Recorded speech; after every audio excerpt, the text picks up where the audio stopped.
Welcome back, my hatchlings, to Alter Ego with a Facecam. You know, it's woo! I bought a webcam from my friend or my roommate who's not here, and I was like, I want a webcam because I want to do some future stuff with Facecam and maybe some horror games, but I need to do some tests. So I was like, let's test it with Alter Ego, and so here's my room in college, and I'm doing this. So, and I figured, what series could use a Facecam? I'm like, let's go with Alter Ego, where I'm just reading stuff to you guys and funny scenarios, and I have a lot of empty black space I could fill up with my face.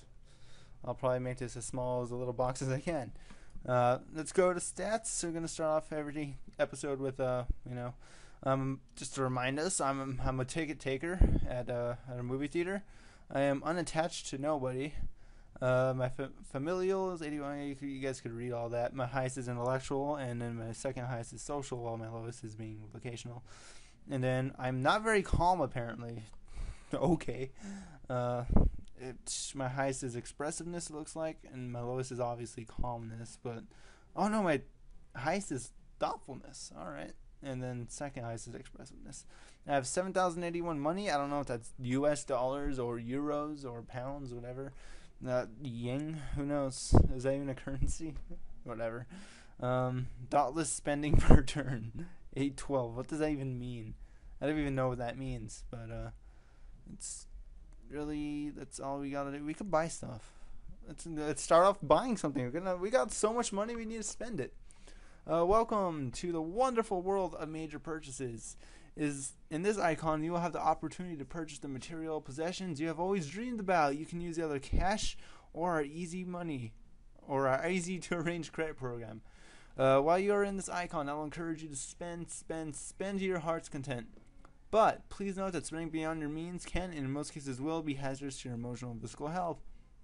Also, keep in mind these ancient words of consumer wisdom. Caveat emptor. I don't know what that means. In this module, you can purchase several items. Would you like to make a purchase? Yeah, let's buy something. How fabulous your salesperson will be, Bob Roberts. What would you like to purchase? Who? I don't know. I'm gonna buy a computer. I thought it said video games. Yeah, let's go for a computer. You can purchase 3 computers. All right. A 32K computer with cassette tape drives, or with a cassette tape drive. Wow, that sounds really lame. 128K computer, big name with 3 initials, work alike with dual disk drives. That sounds like something I might buy. And then a super powerful 512K computer of 10 megabyte hard disk. 10 megabytes? You're going to play some Skyrim on that. Your new 512K computer becomes a powerful, useful tool to help you vocationally and intellectually. Would you like to pay for this with cash or credit? I'm going to just go straight up with cash. Thank you for cashing in on this once in a lifetime value. Come again soon. Cool, I got a computer.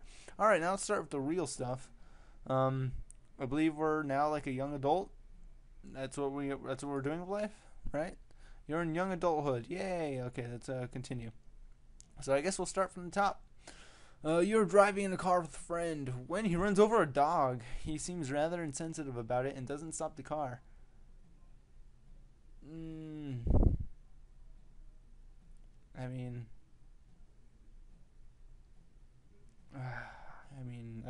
wouldn't say I'd be angry. I'd be like concerned, but let's be neutral and be like, stop the car, dude. He ignores you and keeps driving. Nice friend. Why do I have so many asshole friends? Warning, this episode contains subject of sexual nature. Yeah, these are the fun ones. A friend asks you if you'd be kind enough to drop off a package to the house of someone you know lives close to you. Sure, let's deliver it. You arrive at the address. It is a huge split-level house with a Rolls Royce, a Jaguar, and a Porsche parked in the driveway. You ring the bell, and an older, very attractive woman comes to the door in a sheer negligee. What the fuck is that? She has evidently just stepped out of the shower. You deliver the package, turn and walk away, and she asks if you'd like to stop in for a drink. I gotta go. Suit yourself. Opportunity knocked. You headed out the door. That sounds creepy. I'm an adult. I keep thinking I'm a teenager, so I was like, I don't know. Maybe I should have stayed. Who knows? I don't know. I probably wouldn't if it was me in real life. So lately, nothing seems to be going right for you. It seems as though no one understands you or cares about you. People want things from you, but give nothing in return. Life is miserable, and sometimes you don't even feel like waking up in the morning. And I think part of my screen is actually cut off on the right side. Hopefully that doesn't get in the way of anything. I don't think it will. I don't feel like stopping the recording and restarting, so I guess obviously by this I'm feeling depressed, but let's do nothing. Yeah, usually when I'm sad I kind of just get over it myself, for the most part anyways. Oddly enough, the research on depression says if you tolerate your depression, many times it'll go away by itself. Exactly. Giving some credence to the old saying, time heals all wounds. I strongly believe in that, actually. Other times, depression can have serious consequences, including problems with sleep, appetite, social functioning, and job performance. When this happens, it is difficult to ignore, and you should seek help. Let's do some social. You are given the opportunity to participate in a charity fundraiser. The proceeds will be used to provide food and shelter to orphaned children. If you decide to help out, even in the most minimal capacity, it will take a large amount of your time and possibly your resources. I guess, yeah. Let's help out. Or,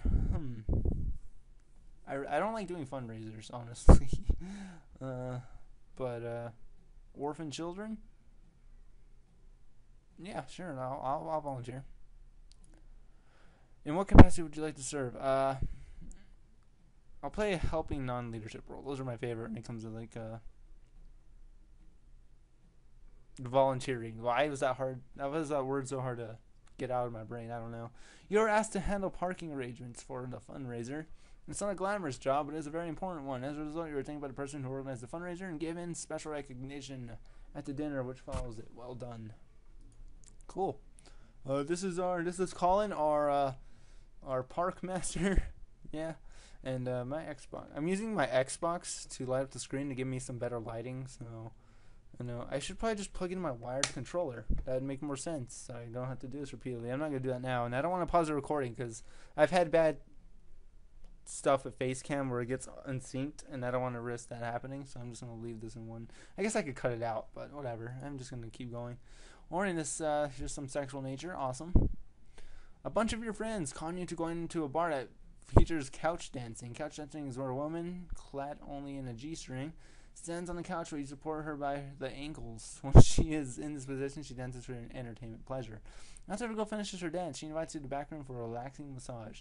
It becomes clear that she is a prostitute offering her services. I'm gonna say shy. It's a prostitute. I'm gonna say I'm not a paying customer. Yeah, sure. Tells you not to be shy, but you're freeze anyway. This is not your idea of a good time. Family. Let's do this. Your mother calls to tell you that your father is very poor spiritually. He has lost his job. Oh, I'm sad. Let's talk to him. What is the one thing you'd like to tell him most about?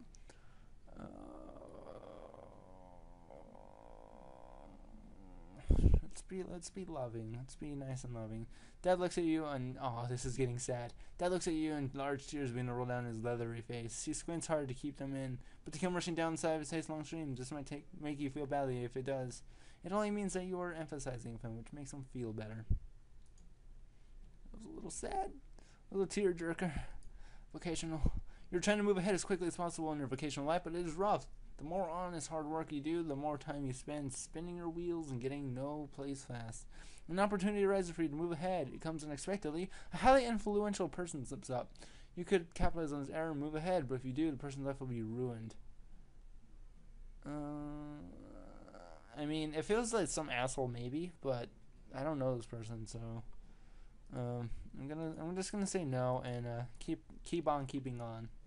You remain exactly where you are. Vocationally, you will probably adhere to the belief that hard work will eventually get you someplace. Maybe it will, maybe it won't. A little while later, an ex-lover sends you a dozen roses in the mail. What the? Why? Why would you do that? We're done. I was just thinking about you and remember the time we made love outside by the lake. I never really thanked you for it. You were the best. Too bad we couldn't work everything out. We might have had a small team. Much love. That's sweet, I guess. I'm gonna go social. A friend of yours since grammar school. What the fuck is grammar school? I went to grammar school, got a degree in grammar, liberal arts. It's gotten mixed up in a series of bad deals, poor judgments, and impulsive, harebrained schemes. He calls you up to the phone, sounding very desperate, and asks you for a $500 loan. If it was someone very close to me, like maybe like my roommate or something, and he was like in desperate need of like $500, then maybe I'd Well, I don't even have $500. Say it was like a $200, and you're like, I really need $200, man, or bad stuff will happen, and I'd maybe do it. But just if someone from my high school that I was friends with, but maybe not so much more, then I'd be like, no. So I'm just gonna refuse to give them the money. Like, I'm sorry, but your friend's crush now is to get a real job. A real job. Yeah, fuck you. Glad to give you the money. My friends are assholes anyways. Vocational, you have the opportunity to attend a conference that might provide you with information that will get you further ahead in your field. Sure. Let's go to it. The cost of conference $500. Do I have the money? I got the money. Because you are strong intellectually, you gain valuable information from the conference. You increase in resources, reflects skills. Yeah, regardless of what you might have gained or lost intellectually, you have excellent social skills. As a result, you make contacts that help you along with your profession. You gain in resources reflect this. Cool. I'm gonna hearing noises. Emotional. A friend from high school calls you up in a very serious tone of voice. She says she needs to speak with you about something right away. Her life is falling apart and you're the only one that can help her. Alright? Yeah. Let's help. You agree to meet. Her problem is that she has just found out she is pregnant. Oh god. And is confused about what she should do. She can't speak with her family and her boyfriend has abandoned her. What an asshole. What will you suggest to her?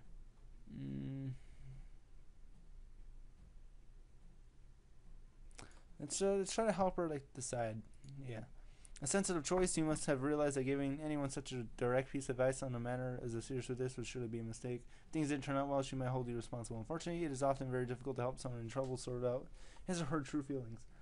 That person may come to rely on your direction. She may begin to lean on you so that you begin to feel responsible for her, even though you do not actively try to give her advice, which I don't want to say that a person can resolve a crisis only by seeking professional help, but it is often the best way.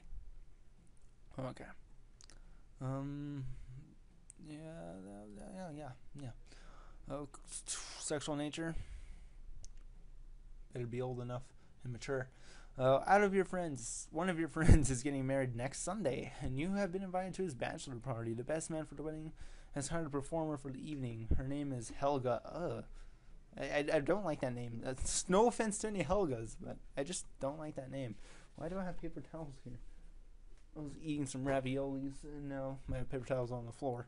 But, her talent is taking off all her clothing, dousing herself with a flammable liquid, setting herself ablaze, and dancing until the flame burns out. The most amazing aspect of her performance is the fact that she damages neither herself nor her immediate surroundings. And after Helga's performance, she relaxes with the people at the party wearing nothing more than a black G-string. At various intervals during the night, she whispers to a different gentleman at the party, leaves the room phone for about 10 minutes, and returns. She leans over and whispers in her that she would like to perform a very bizarre sexual act with you. Why is with these weird prostitutish slutty woman? No. Leave me alone. It's an experience that could have left a long-lasting impression on you in more ways than one. Many of the people who went with Helga that night were left with a souvenir of an experience. Fortunately, with a few shots of penicillin, it went away. They got the clap. That's what they got. They got the clap. That's what that is. So, if you know what the clap is, go to Google and click on the images tab and click gonorrhea. Or is it chlamydia? So look at both. Let's go here. I'm sorry, this icon involves a steady relationship of some kind. Okay, fine. I'm sorry, I'm single? Jeez.